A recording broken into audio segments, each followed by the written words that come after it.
ಇವತ್ತು ಕರ್ನಾಟಕ ಸರ್ಕಾರದಲ್ಲಿ ನಮ್ಮ ಮುಖ್ಯಮಂತ್ರಿಗಳಾದಂಥ ಸಿದ್ದರಾಮಯ್ಯ ಸಾಹೇಬರು ದೀರ್ಘಾವಧಿ ಮುಖ್ಯಮಂತ್ರಿಗಳಾಗಿ ನಿನ್ನೆ ಮುಗಿದಿದೆ. ಭಾಳ ಸಂತೋಷ ಆಯಿತು.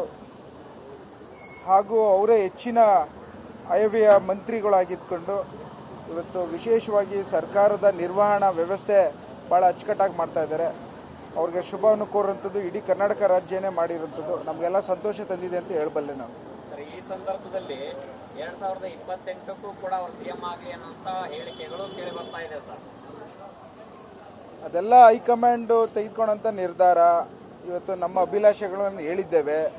ಸೊ ಹಾಗಾಗಿ ನಾವು ಹೈಕಮಾಂಡಲ್ಲಿ ಏನು ತೀರ್ಮಾನ ತಗೋತೀರೋ ಅದನ್ನು ಶಿರಸಾವಹಿಸಿ ತಲೆಬಾಗಿ ಅವ್ರೇನು ಕೊಡೋ ಅಂಥ ವಿಚಾರದಲ್ಲಿ ನಾವು ಕೇಳ್ತೇವೆ, ಪಾಲಿಸ್ತೇವೆ ಅನ್ನೋ ಒಂದು ವಿಚಾರನ ಹೇಳಲಿಕ್ಕೆ ಇಚ್ಛೆ ಪಡ್ತೇನೆ ನಾನು. ಒಂದು ಕಡೆ ಸಿದ್ದರಾಮಯ್ಯ ಇಲ್ಲ ಅಂದ್ರೆ ಕಾಂಗ್ರೆಸ್ ಪಕ್ಷನೇ ಇಲ್ಲ ಅಂತ ಒಂದು ಒಳ್ಳೆ ಅಲ್ಲ, ಈಗ ಡಾಕ್ಟರ್ ರಂಗನಾಥ್ ಇದ್ದರು ಕಾಂಗ್ರೆಸ್ ಪಕ್ಷ ಇಲ್ಲ ಅಂತ ಹೇಳ್ಬೋದು. ಸಿದ್ದರಾಮಯ್ಯ ಸಾಹೇಬರು ಟಾಲ್ ಲೀಡರು.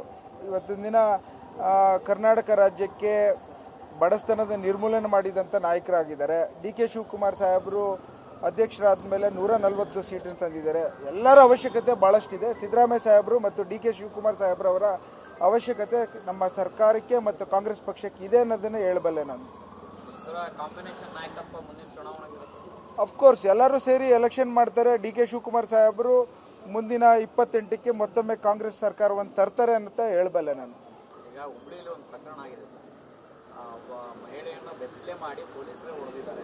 ಲೇಡಿ ಪೊಲೀಸರೇ ಎಂಬ ಬಿಜೆಪಿ ಕಾರ್ಯಕರ್ತೆ. ಆ ಥರದ್ದೆಲ್ಲ ಅತಾಚುರಿಗಳು ಆಗ್ದಂಗೆ ನೋಡ್ಕೋಬೇಕಾದಂಥದ್ದು ನಮ್ಮ ಸರ್ಕಾರ ಮಾಡ್ತಾ ಇದೆ. ಈ ವಿಚಾರದಲ್ಲಿ ಶೀಘ್ರವಾದಂಥ ಕ್ರಮವನ್ನು ಜರುಗಿಸಿ ತನಿಖೆ ಮಾಡಿ ಯಾರು ತಪ್ಪು ಅನ್ನೋದನ್ನು ನಿರ್ಧಾರ ಮಾಡಿ ಅದನ್ನು ಸೂಕ್ತವಾದಂಥ ಕ್ರಮ ಜರುಗಿಸ್ತಾರೆ ಅಂತ ಹೇಳಬಲ್ಲೆ ನಾನು. ಇವತ್ತು ಕರ್ನಾಟಕ ಸರ್ಕಾರದಲ್ಲಿ ನಮ್ಮ ಮುಖ್ಯಮಂತ್ರಿಗಳಾದಂಥ ಸಿದ್ದರಾಮಯ್ಯ ಸಾಹೇಬರು ದೀರ್ಘಾವಧಿ ಮುಖ್ಯಮಂತ್ರಿಗಳಾಗಿ ನಿನ್ನೆ ಮುಗಿದಿದೆ. ಭಾಳ ಸಂತೋಷ ಆಯಿತು. ಹಾಗೂ ಅವರೇ ಹೆಚ್ಚಿನ ಆಯವ್ಯಯ ಮಂತ್ರಿಗಳಾಗಿದ್ದುಕೊಂಡು ಇವತ್ತು ವಿಶೇಷವಾಗಿ ಸರ್ಕಾರದ ನಿರ್ವಹಣಾ ವ್ಯವಸ್ಥೆ ಭಾಳ ಅಚ್ಚುಕಟ್ಟಾಗಿ ಮಾಡ್ತಾ ಇದ್ದಾರೆ. ಅವ್ರಿಗೆ ಶುಭವನ್ನು ಕೋರುವಂಥದ್ದು ಇಡೀ ಕರ್ನಾಟಕ ರಾಜ್ಯನೇ ಮಾಡಿರುವಂಥದ್ದು ನಮಗೆಲ್ಲ ಸಂತೋಷ ತಂದಿದೆ ಅಂತ ಹೇಳಬಲ್ಲೆ ನಾನು.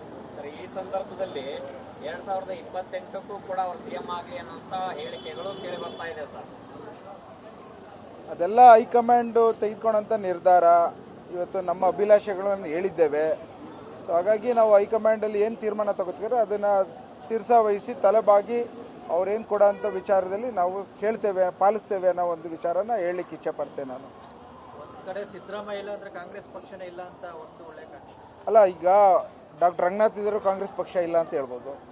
ಸಿದ್ದರಾಮಯ್ಯ ಸಾಹೇಬರು ಟಾಲ್ ಲೀಡರು. ಇವತ್ತಿನ ದಿನ ಕರ್ನಾಟಕ ರಾಜ್ಯಕ್ಕೆ ಬಡಸ್ತನದ ನಿರ್ಮೂಲನೆ ಮಾಡಿದಂಥ ನಾಯಕರಾಗಿದ್ದಾರೆ. ಡಿ.ಕೆ. ಶಿವಕುಮಾರ್ ಸಾಹೇಬರು ಅಧ್ಯಕ್ಷರಾದ ಮೇಲೆ 140 ಸೀಟನ್ನು ತಂದಿದ್ದಾರೆ. ಎಲ್ಲರ ಅವಶ್ಯಕತೆ ಭಾಳಷ್ಟಿದೆ. ಸಿದ್ದರಾಮಯ್ಯ ಸಾಹೇಬರು ಮತ್ತು ಡಿ.ಕೆ. ಶಿವಕುಮಾರ್ ಸಾಹೇಬ್ರವರ ಅವಶ್ಯಕತೆ ನಮ್ಮ ಸರ್ಕಾರಕ್ಕೆ ಮತ್ತು ಕಾಂಗ್ರೆಸ್ ಪಕ್ಷಕ್ಕೆ ಇದೆ ಅನ್ನೋದನ್ನು ಹೇಳಬಲ್ಲೆ ನಾನು. ಅಫ್ಕೋರ್ಸ್ ಎಲ್ಲರೂ ಸೇರಿ ಎಲೆಕ್ಷನ್ ಮಾಡ್ತಾರೆ. ಡಿ.ಕೆ. ಶಿವಕುಮಾರ್ ಸಾಹೇಬರು ಮುಂದಿನ 28ಕ್ಕೆ ಮತ್ತೊಮ್ಮೆ ಕಾಂಗ್ರೆಸ್ ಸರ್ಕಾರವನ್ನು ತರ್ತಾರೆ ಅಂತ ಹೇಳಬಲ್ಲೆ ನಾನು. ಈಗ ಹುಬ್ಳಿಯಲ್ಲಿ ಒಂದು ಪ್ರಕರಣ ಆಗಿದೆ ಸರ್.